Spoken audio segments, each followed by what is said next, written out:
Меня зовут Людмила Винс, я специалист по защите прав человека Евразийской сети людей, употребляющих наркотики.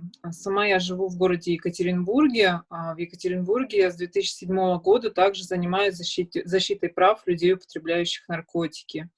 У нас здесь очень сильно развито сообщество людей, употребляющих наркотики. Мы защищаем свои права. И есть уже полноценная команда уличных юристов. Проект «Тюремное здравоохранение и права заключенных» начался в 2018 году. Сейчас мы реализуем второй год проекта, а результатами первого года стало то, что мы выявили системные проблемы, с которыми чаще всего сталкиваются люди в местах лишения свободы. Мы сделали выводы, как наиболее эффективно помочь человеку, столкнувшемуся с нарушением прав, и определили наиболее эффективные способы такой помощи. Также результатом первого года стало создание платформы сбора кейсов. Она расположена на сайте Евразийской сети людей, употребляющих наркотики. Она уникальна по своему роду, потому что там базируются случаи нарушений прав людей, употребляющих наркотики, собранные самими людьми, употребляющими наркотики. В проекте принимают участие 4 страны региона Восточной Европы и Центральной Азии. Это Россия, Украина, Молдова и Грузия. В Украине у нас участвуют 2 города, в Грузии 1. В России у нас участвуют в проекте 4 города. Это Калининград, Тольятти, Екатеринбург и Оренбург. В этом году в связи с пандемией COVID мы внесли в ход проекта существенные изменения. И из офлайн работы наши консультанты перешли на онлайн-режим осуществления помощи. Мы сделали акцент на мониторинг ситуации, связанной с COVID в местах лишения свободы.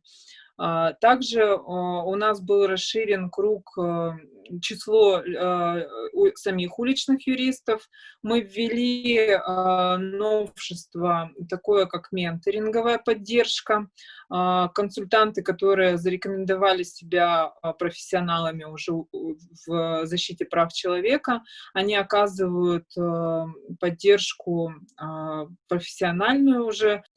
На сегодняшний день по результатам мониторинга собрано уже около 500 анкет, и уже сейчас становится понятным, что обстановка в странах в связи с COVID меняется ежемесячно. Никто не был готов к пандемии, но все страны, государственные органы в странах реагируют по-разному. Кто-то быстро может среагировать на изменение ситуации, кто-то медленно. Например, ситуация в России и Украине, она остается наиболее напряженной, чем в Грузии и Молдове.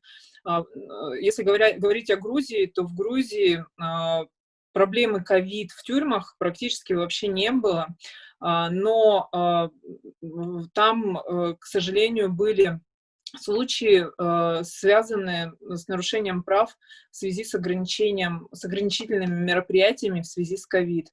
Например, были перебои с передачами каких-то личных вещей осужденным. В Молдове же государство достаточно быстро, по сравнению с другими странами, среагировало на проблемы, связанные с заместительной терапией. Они постарались решить проблему нарушений прав осужденных на доступ к заместительной терапии. В России и Украине, к сожалению, до сих пор регистрируются вспышки ковид среди обслуживающего персонала и сотрудников исправительных колоний. Несколько учреждений закрыто на карантин, туда не могут попасть ни общественные наблюдательные комиссии, ни сами правозащитники. У нас, к сожалению, потеряна связь с этими учреждениями. Не знаем, какая обстановка там сейчас происходит, и есть ли случаи заболеваний среди самих осужденных. Но в связи с ограничительными мероприятиями мы до сих пор регистрируем нарушения прав осужденных. Например, в России людей с онкологическими заболеваниями из числа людей, употребляющих наркотики, не вывозят на консультацию к онкологу, потому что учреждение не имеет права этого сделать в связи с карантином по ковид. Такая ситуация очень разная, очень странная. Наша задача в этом году все-таки больше фиксация этих нарушений, больше фиксация этих проблем для того, чтобы мы в конце года сделали выводы, провели анализ этих нарушений и сделали какие-то предложения для государств, в первую очередь, чтобы в дальнейшем таких ситуаций с нарушением прав человека больше не повторялось. На самом деле я сейчас просто горжусь нашей командой уличных юристов. У нас собрались такие неравнодушные ребята, неравнодушные к чужому горю, неравнодушными вообще к судьбе людей, употребляющих наркотики в странах. Эти ребята когда-то сами бывали в местах лишения свободы, а теперь являются полноценными правозащитниками, и наша команда с каждым днем расширяется. В этом проекте у нас уже обучено 3 волонтера, которые в последующем станут полноценными уличными юристами. Еще очень круто то, что у нас появилась возможность предоставить ребятам пройти обучение. Они прошли обучение по основам документирования. И самой крутой фишкой этого проекта, мне кажется, стала это школа видеодокументирования, где ребята полноценно обучились создавать видеоролики и заниматься видеодокументированием кейсов. В настоящий момент мы продолжаем свою работу, этот год еще не закончился, впереди еще серьезная работа по подведению итогов, проведению анализа этих собранных кейсов и за делом на 3-й год проекта. 3-й год проекта тоже планируется серьезная работа, также будут работать уличные юристы. Но еще хочется сказать, что тюремный проект, как мы его называем, стал, наверное, такой хорошей основой для вообще всей правозащитной деятельности в Евразийской сети людей, употребляющих наркотики.